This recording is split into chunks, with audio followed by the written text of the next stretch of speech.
Hey guys, this is Drax back this time with my thoughts on Star Wars The Last Jedi. Finally got to see it last night and I'm here to share what I thought of it, along with two friends, Delance and Williams. They've been in my Battlefront 2 vids a few times, and Williams has joined me for a few live streams. So we're generally a dream team in Heroes vs Villains. Right, we'll start with how you all doing, guys? Really bad, mate. I've had a bad day. Is this starting now? Yeah. Right, okay. Yeah, good. The hemorrhoids have been playing up. Yeah. Wow, rough. It's been really bad. The cream's not working. Horrible, mate. Right, so I just...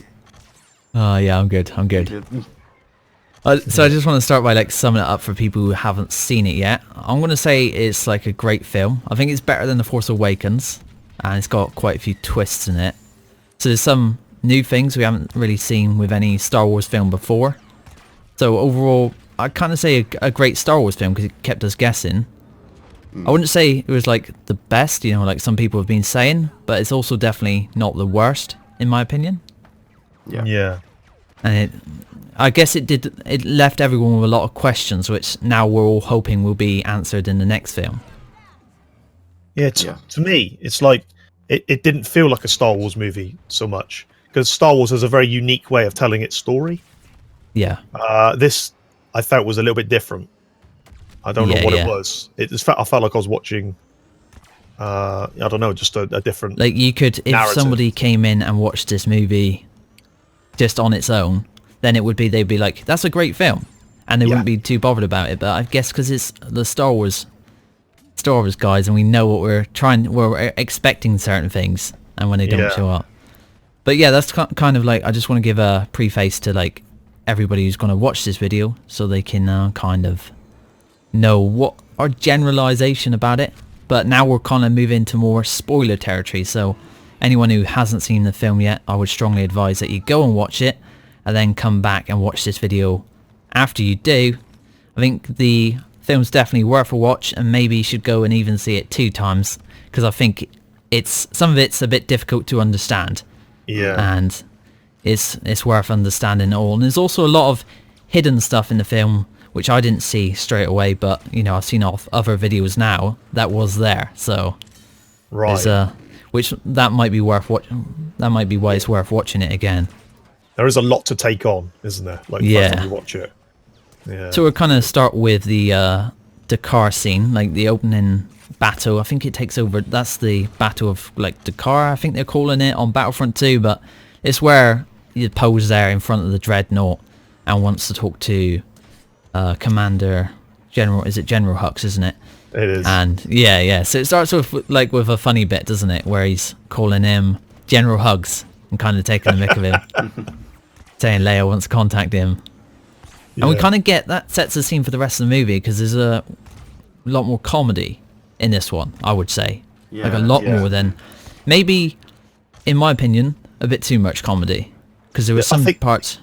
Go on. Yes, sorry, mate. Yeah, I was going to say, for me, it kind of it made the leaders of the First Order seem a bit clownish. Does that make sense? Whereas when you jump back to Vader and the Emperor, they were nobody messed with them. Can you imagine doing that to Vader? It just wouldn't have happened, would it? Or the Emperor? No. Yeah. Do you know what I mean? And Vader was just going killing everyone anyway who failed him. Do you know what I mean? He was really feared. But in this, you kind of felt that the leaders of the First Order weren't really that feared. So you could, it was those sorts of jokes were coming out in the film. Yeah. Yeah, I mean, I think back to The Force Awakens, and the first time you see Kylo-Ren, and he freezes that boat in the air, you know what I mean? And then he kills that guy. Do you know what I mean? It, yeah. Sets him up as the new Vader, sets him up as being something really feared, and all the troopers kind of, you know what I mean? Oh, it's Kylo-Ren. They all had that, he had that presence about him. But I kind of felt that he kind of lost that a little bit in this because of the humour. Yeah, definitely. Yeah. I was thinking about we get in the opening scene, so that's one of the greatest scenes as well in a Star Wars film. I think Poe taking out the AA cannons so the bombers can move in. At the beginning there, showing off his skill once again. Poe's scenes are great. He came in The Force Awakens and took out all the TIE fighters above Takodana, and now he's in the air taking out the AA cannons, something that kind of only he can do. And So I think that was a really good fit. That was good scene, because I want to concentrate on like a lot of good things in this film. There's also a lot of things which I kind of disagree with, and maybe they shouldn't have been in the film. So as we go on, I want to point out some positives as well. A lot of positives about this. Yeah. We get like, I guess so, and then we get the bomber, and then the bomber takes out the last. The last bomber is the one that can take out the Dreadnought. Yeah. So another massive thing that gets blown up by something quite small. It only takes one bomber and one X-wing to take out a Dreadnought, and it's a bit of a shame that we always get that. We kind of get the same sort of storyline, but there we go once again. But that leaves us like they lose someone in the bomber, and the bomber the final one turns out to be Rose Tico's sister. So that's that part. But just before that, we get like kind of introduced to a character we haven't seen before, which is Tallie Lintra, the A-Wing pilot, who probably some people who are watching this video know we can use in Battlefront 2 now. But as a hero ship, and she's pretty good in the game. But we only get to see her about 30 seconds max, and then I'm pretty sure she dies in the scene where Kylo-Ren fires the missiles into the hangar.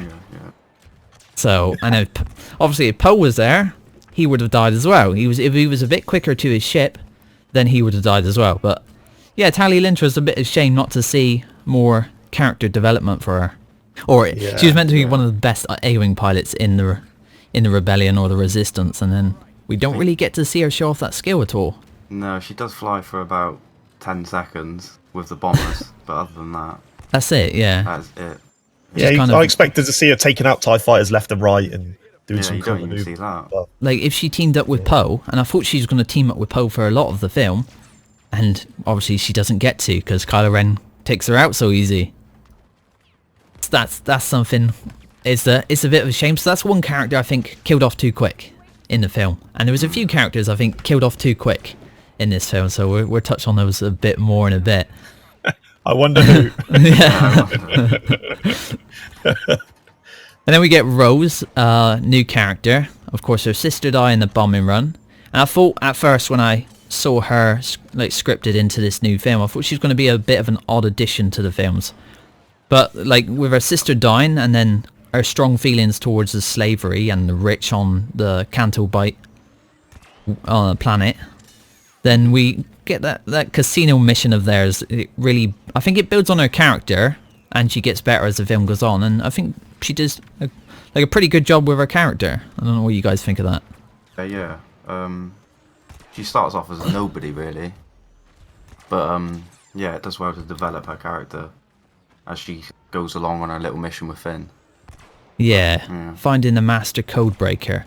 And they end up with a guy he's actually called DJ in the credits. And I guess he's an interesting character. I felt like that was an interesting character pit in the films. Who, the code breaker? Yeah, the code breaker. Because we don't know if he's the actual master code breaker they were looking for, or whether that was meant to be the guy at the table. But he kind of teaches Finn some lessons. Like, he shows him sometimes it's better to be in the middle of a conflict and not join a side. And his name DJ, when I looked in more detail, is actually meaning don't join. Oh really? So right. Yeah, don't join. So that's like kind of his code. I think he's got something written on his hat which means don't join. So don't pick a side, because of course later on he does join. He kind of joins, but he deserts them, and he takes the money, sells them out, and tells them that the transports are going down to Crate, and then they get shot at, so he sells them out. But I think we might see him a bit more in the next film. I expected to see more of it. I expected something to happen, like a double betrayal, or do you know what I mean? I expected him to come out good in the end, like a Han Solo. That's what I thought was going to happen. I thought he was going to appear somewhere at the end in that fight with Luke, or when we get to it later on. But later on in the movie, I thought he might turn up with his ship and do something. Do you know what I mean? I was always expecting that, but he kind of fitted in as that character, didn't he? As a Lando character. Yeah. Starts out bad, redeems himself, and then that would have been great. That would have been great story. Maybe that will be like it's just lengthening it out a bit. In the end, he might come good, but he just seemed to be whatever could benefit him the most. And that was his best situation.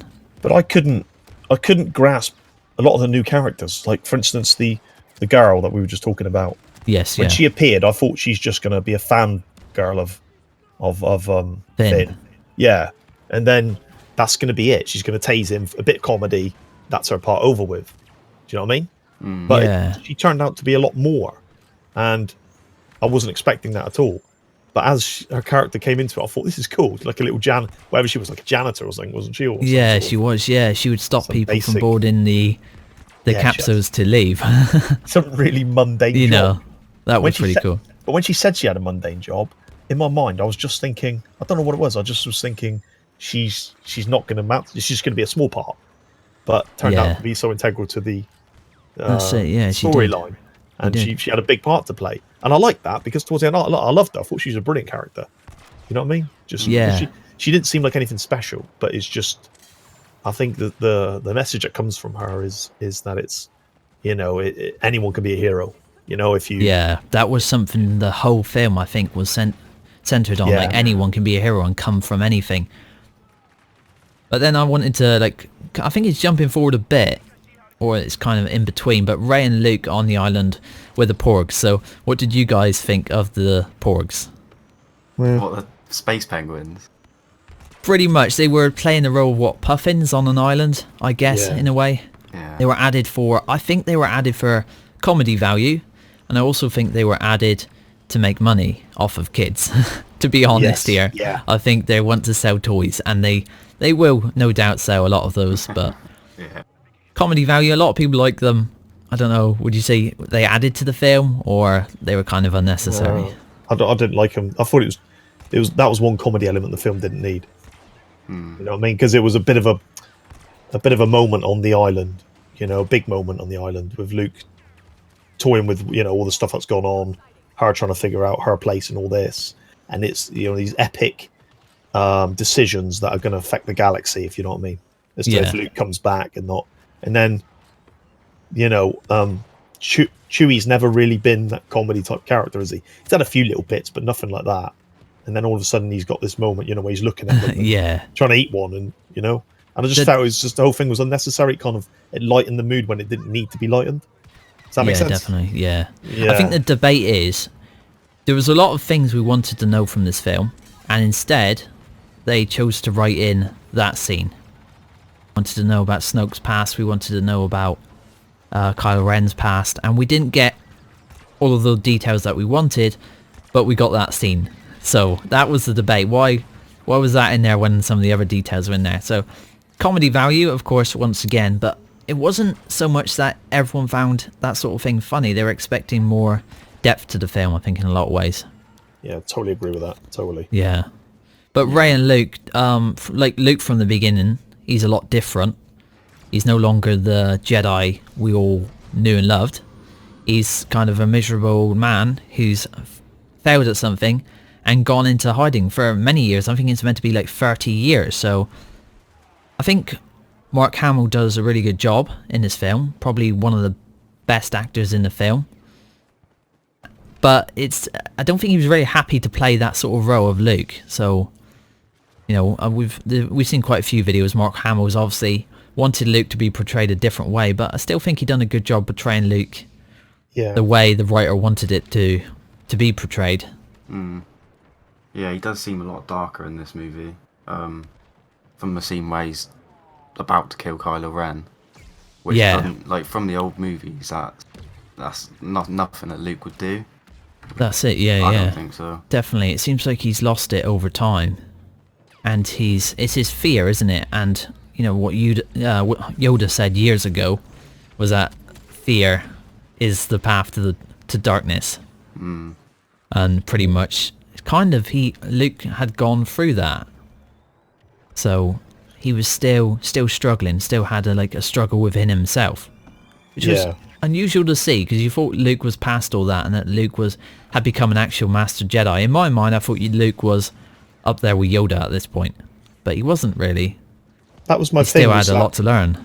I think, you know, our understanding of what a Jedi Master is has been narrated to us through all the other movies. You know what I mean? You think of Mace Windu, you think of Yoda, Think of Obi-Wan when he became a master, even Qui-Gon Jinn, you know? They were very wise individuals who knew a lot about the Force. Do you know what I mean? Who made very sound decisions. Yeah. And then you've got Luke, and you feel for him in a way, and you can kind of understand his situation because he's out on his own. Do you know what I mean? He has no other Jedi Masters with him, where the others did. They had other Masters who they would speak to. Here's Luke all on his own, who's failed in bringing up the next generation of Jedi. So he just seems like a broken man. He doesn't seem anything like a Jedi Master that you know and love about the Jedi. You know, he's just this broken man who's tossing with his own inner feelings, who's not really that wise. But then you do see a glimpse of it, don't you, in it? You know, when push comes to shove, he brings out, here's the Luke that we know and love. You know, the guy who comes up with the plan. I think if we had a lot more backstory, like it should have built up to almost that moment. We should have had a bit more before it of, I guess, gradual fear building up in Luke from Kylo. I guess we just got to imagine that all that fear over time of failing his sister brings out the worst in Luke in a way. Yeah. Well, I'd like to have seen Luke's the development between Luke and Kylo Ren and how that built to be in, him seeing the darkness in him and how that darkness grew and how Snoke managed to manipulate. Kind of got in that's there, a question for me. How on earth did Snoke manipulate and influence Kylo Ren under Luke's supervision? That's something I really would have liked to know. Good point. Yeah. So I guess we're moving on to like new Force powers, which we've never seen before, and this is Snoke. He bonds Rey and Kylo to trick Rey into coming to save Kylo in a way. She thinks she can turn him. I think throughout the film, this was an interesting part. Like they kept seeing each other where they were. Like, well, Kylo couldn't see her surroundings, but she could see all of his surroundings and everything. And I think they've done a awesome performance. This is probably the best scenes in the movie for me. That every time they had this interaction, there was a lot of depth to it, and they were both struggling, like the feelings inside of each other, and they could feel what each other were feeling in a way, and learning things about each other, which normally they try to hide, and they kind of sympathize with each other. So I thought, like Adam Driver, I know sometimes his character, we make fun of him for crying a lot. In a way, in the last film, he seemed like very upset and his emotions are on the surface all the time. But I think his acting, if I would say like there was a best actor in the film, I would probably say Adam Driver. Like the way he presents himself all the way through is so believable, and the emotions are so raw all the way, all the time. I'd give it a Chewie. You give it a Chewie, scene around the campfire. That's it. That's it for me. And then, like Mark Hamill, also I think does a great job. So I'd like Adam Driver and then Mark Hamill, and then of course Daisy. I think some of Daisy's lines were a bit weird. I don't know if you noticed that as well. I think some of her lines at times were a bit off, but she was kind of making this new character because it was a lot different Rey than we saw in The Force Awakens. This one was more grown up and she kind of knew what she wanted in a way, but she also still had that struggle. But she wasn't drawn by the dark, but seemed to use it as well. She seemed to use her hate to accomplish certain things. Yeah. See, that confused me a bit, I think. I'm still a bit unsure. I don't know quite what's going on there. Yeah. Because you've drawn to... Normally there's quite a separation of the light and dark, you know what I mean? And you can see what's turning, then they turn. But with her, she's like, I can sense the darkness, and then they're talking about balance, and I was like, I'm not quite understanding now what's a lot of people. There's a talk about grey Jedi. The only person I know throughout history of Star Wars was Revan, because he had his mind split by the Emperor, and eventually he learnt to walk the path in between light and dark. But that's only because of what he went through, and he was immensely powerful. From then on, all these Jedi Masters and all these Sith Lords have never gone to. There's never been the middle ground to anyone throughout the whole of that, the rest of that history almost. And then there's all of a sudden you've got this new breed of Jedi and Sith and Dark Lords and stuff, And like Kylo Ren, you know, you can see him going, let's leave it all behind. And almost like Kylo Ren coming to the middle to a degree with his links with Daisy. And then Daisy sort of flirting with the dark side with her links with Kylo, you know? So it kind of like these two met in the middle, and that sort of middle area. And then obviously they went at odds at the end, didn't they? And then which forced them onto their paths of light and dark again. Yes, so, it was kind of strange to me that you can't. It kind of shows, the film kind of showed to me that if you've got this force inside you, you're a force user, that you can't walk the middle path almost. I know you talk about the grey. I'd like to see them actually in the film and actually hear what they've got to say about how to walk that path, because these two seem to flirt with it and then got pulled apart to the light and the dark, didn't they? That's it. And they've always been told that you shouldn't go anywhere near the dark. And from Yoda and all that. And we've seen like how easy it was for Anakin to fall.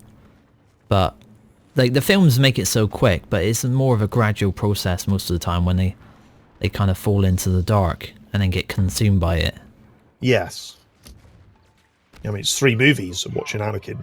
Yeah, that's it. And I mean, they shorten it by quite a bit, because the Clone Wars series fills us in on everything else that happened in between. Yeah. You know, it's a great watch. Like the animated Clone Wars series is a great watch to fill you in on so many details, and it's all counted as canon. So, you know, that is a good watch for anyone who hasn't seen those. But I was gonna go on to a different scene now. Yoda's Force Ghost, and we see here they're using the puppet from the original film, so he looks like his old kind of weary, funny looking self in a way, back to when he was training Luke. Yeah, that takes us back. And then we have the tree scene where Luke says he's going to destroy the tree with the books inside, and then he can't bring himself to do it, and Yoda hits it with lightning. Yeah. And he says, like, Rey, it turns out at the end of the film, in the Millennium Falcon, Rey has the books on the Falcon already. Oh, does she? Yeah. Which is why Yoda says that the girl has everything she needs.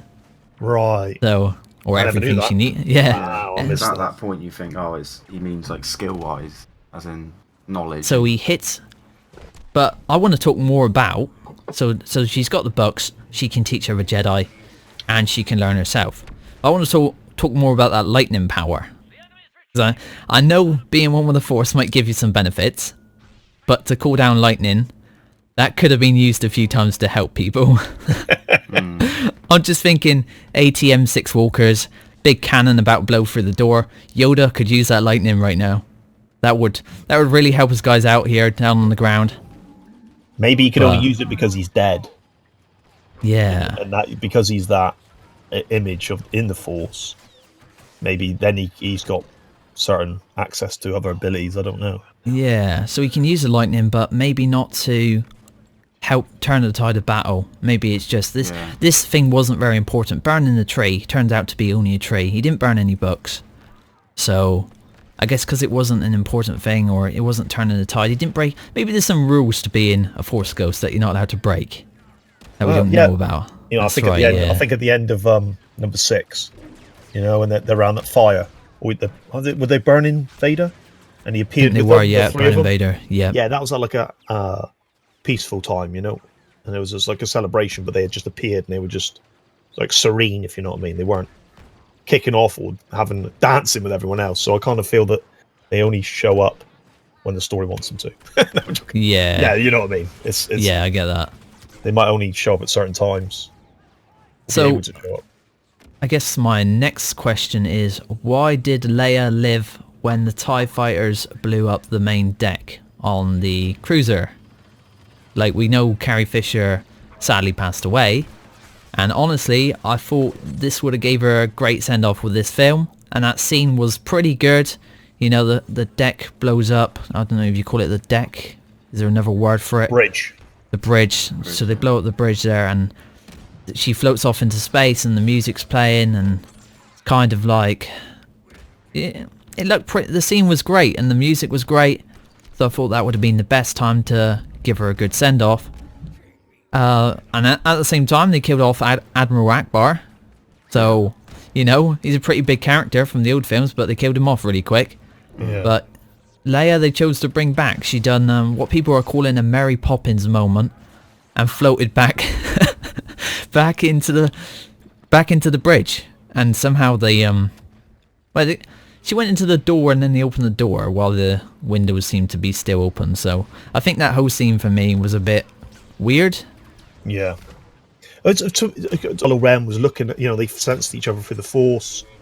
He knew that if he fired, he'd kill her. So he didn't kill her, yeah. I couldn't figure this out. And I was like, okay, so he's gonna... He's got this decision to make, and he's going to fire or isn't he going to fire? I thought going into the film, he's going to fire and kill her off. That's my opinion. That's what I And thought, then he doesn't fire, and I'm like, okay, respect. They trick us on that. We think he's all going to fire because Carrie Fisher's obviously passed away, and that's how they're going to kill her off. And then he doesn't fire, and then I think, okay, so he's going to protect her now because he doesn't want her to die. You know what I mean? But then the other two fighters that are with him fire. So the whole thing I couldn't read at all. So I thought, he's not going to fire, and he's going to kill these other two that are with him, so they don't fire as well on her and keep her safe. You know what I mean? And maybe he's going to turn a bit rogue then. He's so torn, isn't he? It's so many twists, yeah. Yeah, he's not going to fire, but he's going to let them fire on her. His whole thing was bizarre to me. Yeah. I'm not going to kill her. I don't want her to die. I can't bring myself to kill her, but I'm going to let these two fighters that are with me kill her. Do you know what I mean? Yeah. So very bizarre. Confusing scenes, yeah. So I guess I've got the Kylo Ren and Luke's failing. So Kylo Ren's birth into the dark side really confirmed is when Luke tries to kill him. That seemed to me like that cemented it. Like I'm going dark now. You try to kill me, and I think he tries to kill him there. Tries to kill Luke, and he hopes that he's killed him at that point, and he buries him with the building. He thinks he's killed him, but he doesn't. I think that might be the emphasis on why when they're on Crate, and he's wants everyone to fire is because he thinks Luke takes a lot to kill. So that seemed like the reason behind it. Yeah. Scene was pretty good.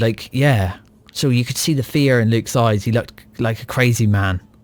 Yeah. And Kylo was scared. Like he said, he was a scared was he a scared young boy or something? Yeah. And kind of pushed him towards the dark side at that point. I'm not being funny though, but that whole scene was a bit, not the whole scene, but the whole story, a bit weird. So Luke goes down, and he senses while he's sleeping, he senses a real darkness in him, and the destruction of a lot of things. So Luke, in a split second, makes the decision he's going to kill him. As soon as he lights his lightsaber, he instantly regrets it and thinks, "No, I can't do this." But it's too late. Kylo Ren turns and sees him, right? Kylo Ren, then Luke's sort of locked in his position. Now he's got to try and kill him because he's drawn his lightsaber and he's been seen. So he goes to strike him. He blocks it with his lightsaber, and then he pulls the roof down on him, right? Yes. Then he leaves Luke for dead. But Kylo Ren then goes on to kill loads of the other kids and take some for his knights, right? Yes, yeah. So he is evil. He always had evil. He was on the cusp of evil. So Luke was absolutely right to try and kill him. That's it. Yeah, this is what I get from it. He's then gone and murdered a bunch of them. The Jedi do not do, and they've always not done, what is necessary, in my eyes, and I think the Jedi's failing is that their order is wrong. Rey will do whatever is necessary to get the task completed. You can see that in her. Whereas Luke and a lot of the others, the point where he says we've got to arrest them. It's not the Jedi way. Remember that scene from Mace Windu and Anakin. I need him and all that. So that's what they believed. They ran on the Republic sort of way of doing things, and that was part of the Jedi Order as well. But sometimes to remove an enemy like Kylo Ren, once he was going dark and had turned to the dark side, there was no light left in him, then to remove him, to kill him in that way, would have been the right thing to do. But he couldn't bring himself to do it. And I think the reason behind that was he thought Leia would never forgive him. So I get that feeling from it. Yeah, it would have been a bit strange though if her brother killed her son. That would be. And that he kind of felt like an awkward family reunion. Yeah. So that's how I explain that scene. That the only reason, complete darkness, but at the same time you have this thought in your mind. Yes, he's a murderer. He's going to kill loads of people. But if I kill him now, my sister will never forgive me. Yeah. That's what I got from that. That's the only explanation for me that works for that scene.